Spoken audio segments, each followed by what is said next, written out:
आप देख रहे हैं न्यूज इंसाइडर के साथ प्रोग्राम स्पेशल रिपोर्ट, जिसमें दिन भर की अहम खबरें पहुंचाएंगे आप तक। श्रीनगर हवाई अड्डे की पाबंदियों के बायस हाजियों के सामान की मुंतकिली में आर्जी तब्दीली, 30 किलो सामान की अलग मुंतकिली का लिया गया फैसला। नायब वजीर आला सुरेंद्र चौधरी का leader of opposition Sunil Sharma पर पलटवार, कहा जम्मू कश्मीर की हुकूमत अवाम के वोट से बनी है। वहीं बीजेपी और पीडीपी पर तनकीद करते हुए कहा कि रोज नया सियासी शोशा छोड़ा जाता है।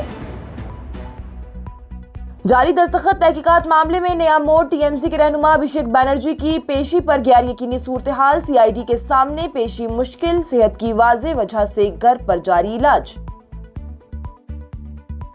वज़ीर आला उमर अब्दुल्ला ने सामान की अलग रसाद से हाजियों को पेश आ रही परेशानी पर मरकजी वजीर हवाबाजी से मुदाखलत की दरख्वास्त, हाजियों का सामान उन्हीं के साथ श्रीनगर लाने का किया मुतालबा। और तृणमूल कांग्रेस के रहनुमा अभिषेक बैनर्जी पर हमले के बाद कपिल सिब्बल के बयान पर सियासी हंगामा, बोले ऐसे मुल्क में रहने पर शर्मिंदा हूं, ताहम बीजेपी ने किया पलटवार। इस प्रोग्राम को आप तक पहुंचाने में हमारे साथ ताउन किया है ग्लोबल इनोवेशंस कंसल्टेंसी ने, जो कि तालीम के लिए वादी का भरोसेमंद ब्रांड है। स्टार हॉस्पिटल सनत नगर श्रीनगर ने, जहां दुनिया के बेहतरीन डॉक्टर्स हर मर्ज का शिफा बख्श इलाज करते हैं। वजारत अक़लियती उमूर ने जम्मू कश्मीर के वापस आने वाले हाजियों के सामान के हवाले से वजाहत करते हुए कहा है कि ये इंतजामी आर्जी तौर पर इंतजामात किए गए हैं। वजारत के मुताबिक श्रीनगर हवाई अड्डे पर रनवे की मरम्मत और हिफाजती जरूरियात की वजह से परवाजों पर कुछ पाबंदियां आयद की गई हैं, जिसके सबब ही मुसाफिरों के सामान की मुंतकिली में तब्दीली करनी पड़ी। बयान में कहा गया है कि श्रीनगर हवाई अड्डे के लिए जारी की गई हिदायत और रनवे की आर्जी कमी की वजह से तैयारों पर बोझ उठाने की हद मुकर्रर कर दी गई। इसी सबब हज से वापस आने वाली परवाजों के लिए सामान के इंतजाम में तब्दीली की गई है, ताकि परवाजों का निजाम मुतासिर ना हो और मुसाफिरों की हिफाजत यकीनी बनाई जा सके। वजारत के मुताबिक अकासा एयर के जरिए सफर करने वाले हाजियों को सऊदी अरब से अहमदाबाद के रास्ते श्रीनगर लाया जाएगा। हाजियों को सऊदी अरब से अहमदाबाद तक अपने पूरे 35 किलोग्राम सामान के साथ चेक इन ले जाने की इजाजत होगी। ताहम अहमदाबाद से श्रीनगर के सफर के दौरान ही पाबंदियों की वाज़ेह वजह से हर हाजी के सिर्फ 5 किलोग्राम चेक इन सामान को तैयारे में ले जाया जाएगा, जबकि बाकी 30 किलोग्राम सामान सड़क के रास्ते अलग से श्रीनगर पहुंचाया जाएगा। वजारत ने साफ कहा है कि हाजियों के हाथ में ले जाने वाला सामान की मिकदार में कोई तब्दीली नहीं की गई है। बयान में यह भी कहा गया कि यह फैसला सिर्फ हवाई अड्डे के इंतजामी और हिफाजती जरूरियात की बुनियाद पर किया गया और इसे किसी दूसरे पहलू से नहीं देखा जाना चाहिए। वजारत अक़लियती उमूर, हज कमेटी ऑफ इंडिया और जम्मू कश्मीर हज कमेटी मुसलसल हवाई कंपनियों और दूसरे इदारों के साथ राब्ते में है, ताकि तमाम हाजियों की बाज़ाब्ता और पुरअमन और आसान वापसी यकीनी बनाई जा सके।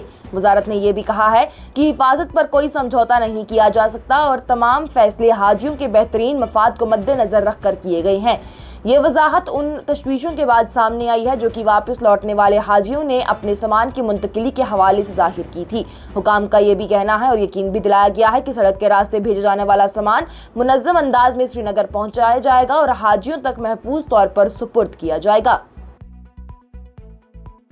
जम्मू कश्मीर के नायब वज़ीर आला सुरेंद्र चौधरी की जानिब से leader of opposition Sunil Sharma के बयान पर सख्त जवाब देते हुए कहा गया कि कुछ लोग ऐसे ख्वाब देख रहे हैं जो कि कभी भी पूरे नहीं होंगे। उन्होंने कहा कि जम्मू कश्मीर की मौजूदा हुकूमत कोई चुनी हुई हुकूमत या थोपी हुई हुकूमत नहीं है, बल्कि ये अवाम के वोट से बनी हुई जमहूरी हुकूमत है। उनके मुताबिक नेशनल कॉन्फ्रेंस को जम्मू कश्मीर के गरीब और आम लोगों ने अपने मसाइल के हल के लिए मैंडेट दिया। सुरेंद्र चौधरी की जानिब से कहा गया है कि दूर दराज पहाड़ी इलाकों, गाँव, शहरों, डाउनटाउन के रहने वाले लोगों ने इस उम्मीद के साथ हुकूमत को चुना है कि उनके मसाइल हल होंगे, उनके बेरोजगार बच्चों को रोजगार मिलेगा, सड़कों, नालियों, पानी और बिजली जैसी बुनियादी सहूलियात फराहम की जाएगी। उन्होंने वाजे किया है कि अगर इस हुकूमत को कोई हटा सकता है तो वो सिर्फ जम्मू कश्मीर की वो अवाम है जिसने की वोट देकर इस हुकूमत को मुंतखब किया।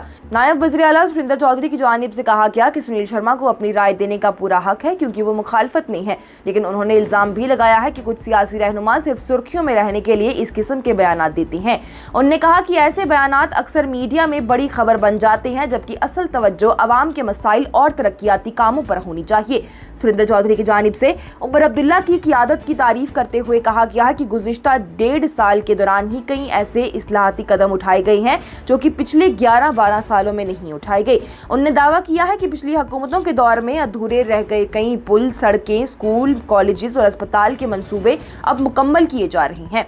ये भी कहा गया कि अवाम को मुफ्त बस सफ़र की सहूलियात फराहम करना भी मौजूदा हुकूमत का एक अहम कदम है, जिससे कि बेटियां, खवातीन और माएँ फ़ायदा उठा रही हैं। उनके मुताबिक ये काम पहले भी किया जा सकता था, लेकिन पिछली हुकूमतें इसमें नाकाम रही। नायब वज़ीर आला सुरेंद्र चौधरी की जानिब से बीजेपी और पीडीपी को तनकीद का निशाना बनाते हुए कहा गया कि दोनों जमातें रोज़ाना नए सियासी शोशे यानी बयानात देकर खबरों में रहने की कोशिश करती हैं। उनकी जानिब से कहा गया कि एक दिन बीजेपी और दूसरे दिन पीडीपी कोई नया मामला उठाती है, जिससे कि सियासी बहस को हवा मिलती है। मीडिया के हवाले से बात करते हुए सुरेंद्र चौधरी की जानिब से उम्मीद जाहिर की गई है कि जम्मू कश्मीर का मीडिया अवाम के हक में आवाज़ उठाएगा और उन मसाइल को ज़्यादा उजागर करेगा जो कि लोगों की रोज़मर्रा की ज़िंदगी से मुतल्लिक है। ये भी कहा गया कि हुकूमत की तवज्जो सियासी बयानात के बजाय अवाम की खिदमत और तरक्याती कामों पर मरकूज है। डेट में वो एक ख्वाब देख रहे हैं, वो मुंगेरी लाल के हसीन सपने देख रहे हैं। जम्मू कश्मीर की सरकार ये कोई नॉमिनेटेड सरकार नहीं है, ये जम्मू कश्मीर के गरीब लोगों ने चुन के बनाई हुई सरकार है। वो दूर दराज पहाड़ों में बसे हुए लोग, वो बॉर्डरों में बसे हुए लोग, वो गाँव में बसे हुए लोग, देहातों में बसे हुए लोग, वो शहर के डाउनटाउन में बसे हुए लोग, जिनकी ज़रूरतें हैं, जिनके बच्चे बेरोजगार हैं, जिनको सड़कों, नालियों, पानी की, बिजली की ज़रूरत है, जिनकी अपनी मुश्किलें और मुसीबतें हैं, उन चीज़ों के लिए उमर अब्दुल्ला सरकार को उन्होंने बनाया है। नेशनल कॉन्फ्रेंस को एक मैंडेट जम्मू कश्मीर में गरीब लोगों ने दिया है, और आज जब हम चुन के आए हैं, अगर हमें कोई हटा सकता है तो वो जम्मू कश्मीर की आवाम जिसने हमें वोट डाला है, जिसने हमें जिताया है, वही हमें हटा सकती है। तृणमूल कांग्रेस के रहनुमा और डायमंड हार्बर से रकुन पार्लियामेंट अभिषेक बैनर्जी की जानिब से आज मगरबी बंगाल के जुर्म तहकीकाती महकमे यानी सीआईडी के सामने पेश होने के इम्कान कम नजर आ रही हैं। जराये के मुताबिक अभिषेक बैनर्जी सेहत से मुतल्लिक मसाइल की वजह से घर पर इलाज करवा रही हैं और इसी सबब से वो तहकीकाती इदारे के सामने हाजिर नहीं हो सकते। जुर्म तहकीकाती महकमे ने अभी तक अभिषेक बैनर्जी को पार्टी के चंद अराकीन के जाली दस्तखतों के मुबैना मामले में तलब किया। ये मामला एक मुतनाज़ा दस्तावेज से जुड़ा हुआ है जो कि मगरबी बंगाल असेंबली सेक्रेटेरिएट में जमा करवाया गया। इस दस्तावेज के ताल्लुक सोवानदेव चट्टोपाध्याय की लीडर ऑफ अपोजिशन के तौर पर हिमायत से बताया जा रहा है। जराये के मुताबिक अभिषेक बैनर्जी ने अपनी गैर हाजिरी की वजह सेहत के मसाइल को करार दिया। ये भी कहा जा रहा है कि साउथ 24 परगानास के सोनारपुर इलाके के दौरे के दौरान पेश आए इस वाक़े के बाद से उनकी तबीयत मुतासिर हुई थी। इस दौरे के दौरान ही इंतखाब के बाद ही तशद्दुद से मुतासिर एक शख्स के घर पर पैदा हुई कशीदगी में अभिषेक बैनर्जी जख्मी हो गए। इसके बाद उनका चंद खंगी अस्पताल में इलाज भी करवाया गया। तहकीकाती इदारे ने इससे पहले अभिषेक बैनर्जी को कोलकाता में वाक़ा अपनी मरकजी दफ्तर भवानी भवन में भी पेश होने का नोटिस जारी किया था। ये नोटिस उनकी कालीघाट में वाक़ा रिहाइश पर भी ज़ाती तौर पर पहुंचाया गया था। इस दरमियान बीजेपी के मगरबी बंगाल के सदर सामिक भट्टाचार्य ने अभिषेक बैनर्जी की सेहत के लिए नेक ख्वाहिशात का इजहार किया। उन्होंने उम्मीद जाहिर की है कि अभिषेक बैनर्जी जल्द अज जल्द सेहतयाब हों और दोबारा अपनी अवामी जिम्मेदारियां संभाल लें। जम्मू कश्मीर के वज़ीर आला उमर अब्दुल्ला की जानिब से मरकजी वज़ीर हवाबाजी से मुदाखलत की दरख्वास्त करते हुए हज से वापस लौटने वाले हाजियों के सामान की रसाद में हो रही ताख़ीर पर तशवीश का इजहार किया गया। वज़ीर आला उमर अब्दुल्ला ने अपने ख़त में कहा है कि मुक़द्दस हज अदा करके वापस आने वाले हाजियों को अपने चेक इन सामान की अलग से मुंतकिली की वजह से मुश्किलात का सामना करना पड़ रहा है। उन्होंने कहा है कि श्रीनगर हवाई अड्डे पर जारी मरम्मती काम और इंतज़ामी पाबंदियों के सबब हाजियों का सामान उनके साथ एक ही परवाज़ में नहीं लाया जा सकता। इसके बजाय ही सामान अहमदाबाद से सड़क के रास्ते श्रीनगर भेजा जा रहा है, जिसकी वजह से सामान की रसाई में काफी ताखीर हो रही है। उमर अब्दुल्ला की जानिब से कहा गया कि इस सूरत हाल से हाजियों और उनके घर वालों को परेशानी का सामना है, खासतौर पर बुजुर्ग हाजियों को ज्यादा मुश्किलात पेश आ रही है। मजीद कहा गया है कि ताखीर की वजह से हज से वाबस्ता कई रिवायती और मजहबी रसूम भी मुतासिर हो रही है, जिनमें की वापसी पर जमजम का पानी, खजूर और दूसरी तबरकात की तकसीम शामिल है। वज़ीर आला उमर अब्दुल्ला की जानिब से हाजियों के सामान की मजहबी और जज्बाती अहमियत को उजागर करते हुए दरख्वास्त की गई है कि ऐसे इंतजाम किए जाएं जिससे हाजियों का सामान भी उन्हीं के साथ एक ही परवाज में महफूज तौर पर श्रीनगर पहुंचाया जा सके। उन्होंने मरकजी वजारत हवाबाजी से दरख्वास्त की है कि इस मामले में फौरी मुदाखलत करके हाजियों को परेशानी से बचाया जाए और उनका सामान वक्त पर और महफूज अंदाज में उन तक पहुंचाया जाए। उमर अब्दुल्ला ने मजीद उम्मीद जाहिर की है कि इस मसले का जल्द और मस्बत हल निकाला जाएगा ताकि हज से वापस आने वाले हाजियों को किसी किस्म की जहमत का सामना न करना पड़े। और सीनियर वकील और राज्यसभा के रकुन कपिल सिब्बल की जानिब से एक बयान ने सियासी माहौल में नई बहस छेड़ दी। तृणमूल कांग्रेस के रहनुमा अभिषेक बैनर्जी पर हुए मुबैना हमले पर रिएक्शन देते हुए कपिल सिब्बल ने कहा कि वो इस बात पर शर्मिंदा हैं कि वो एक ऐसे मुल्क में रह रहे हैं जहां पर सियासी मुखालफिन के साथ इस किस्म का सलूक किया जाता है। उन्होंने इल्जाम लगाया कि इक़्तिदार में बैठी हुई सियासी जमातें जमहूरियत की बुनियाद को कमजोर करने के लिए हर मुमकिन तरीका इख्तियार करती है। कपिल सिब्बल ने यह भी कहा कि उन्होंने समाजी राब्ते की वेबसाइटों पर अभिषेक बैनर्जी पर हमले की वीडियो देखी और उनके मुताबिक ये पहले से सोचा समझा हमला था। उन्होंने ये भी कहा कि खुशकिस्मती से अभिषेक बैनर्जी ने खुद पर हिफाजती टोपी पहनी हुई थी, वरना यह हमला जानलेवा साबित हो सकता था। सिब्बल की जानिब से सवाल उठाया गया है कि क्या इंतखाबी कामयाबी के बाद मुखालफिन को तशद्दुद के जरिए खत्म करना ही जमहूरियत का मुस्तकबिल है। उन्होंने तृणमूल कांग्रेस के दूसरे रहनुमा कल्याण बैनर्जी का भी जिक्र किया और कहा कि उनकी हिफाजत वापस ले ली गई। कपिल सिब्बल के मुताबिक कल्याण बैनर्जी ने उन्हें बताया है कि जब वो इंतखाब के बाद ही होने वाले तशद्दुद की शिकायत दर्ज करवाने जा रहे थे तो किसी ने उनके सर के पिछले हिस्से पर पत्थर मारा, जिससे कि वो जख्मी हो गए। सिब्बल की जानिब से यह भी कहा गया कि सर पर हमला करना कत्ल की कोशिश के बराबर है और सवाल किया गया है कि क्या इस मामले में कत्ल की कोशिश का मुकदमा दर्ज किया गया। कपिल सिब्बल ने लोकसभा स्पीकर ओम बिरला, वज़ीर दाखिला अमित शाह और मगरबी बंगाल के वज़ीर आला सुवेंदु अधिकारी से भी सवाल किया कि उन्होंने इस मामले पर अब तक कोई बयान आखिर क्यों नहीं दिया। उन्होंने दावा किया है कि इंतखाब के बाद तृणमूल कांग्रेस के दफ्तर जलाए गए, उनके हिमायतियों पर हमले हुए। कपिल सिब्बल ने कहा कि अगर सियासी कारकुनों को इंतखाब के बाद इस तरह निशाना बनाया जाएगा तो लोग सियासत में हिस्सा लेने से गुरेज करेंगे और फिर आज़ाद और मंजफाना इंतखाबात का तस्वुर भी खतरे में पड़ जाएगा। कपिल सिब्बल के बयान के बाद से बीजेपी ने सख्त रिएक्शन दिया। बीजेपी के कौमी तर्जुमान शहजाद पूनावाला ने कहा कि कपिल सिब्बल ने हिंदुस्तान के आईनी इदारों के बारे में गलत तस्वुर पेश किया।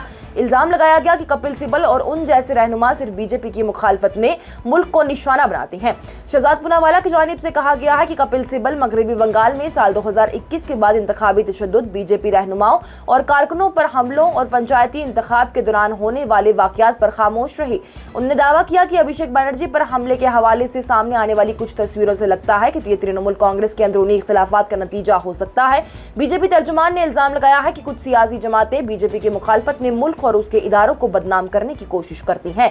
इसी दरमियान अभिषेक बैनर्जी ने कपिल सिब्बल का शुक्रिया अदा करते हुए उनकी हिमायत का भी इस्तकबाल किया। मामले ने सियासी गर्माहट इख्तियार कर ली और हुकूमत और मुखालफत के दरमियान इल्जामात और जवाबी इल्जामात का सिलसिला जारी है।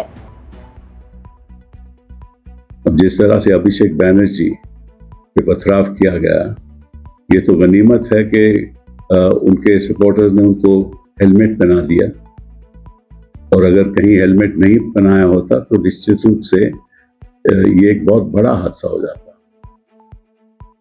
और फिर जब उनको अस्पताल ले गए तो अस्पताल दाखिल नहीं करता था, तीसरे अस्पताल में कहीं जाकर दाखिल हुए। और यही विकसित भारत का एक दृश्य आपको दिखा रहे हैं वो। हिंदुस्तान में एक पार्टी ही सत्ता में आएगी और एक पार्टी ही तय करेगी कि किसको मारना है और किसको नहीं मारना। आने वाले वर्षों का यही दृश्य है।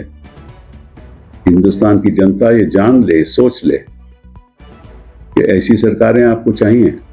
और जिस शख्स ने पत्थर फेंका, जिसको हम सोशल मीडिया में देख रहे हैं, उसकी गिरफ्तारी हुई।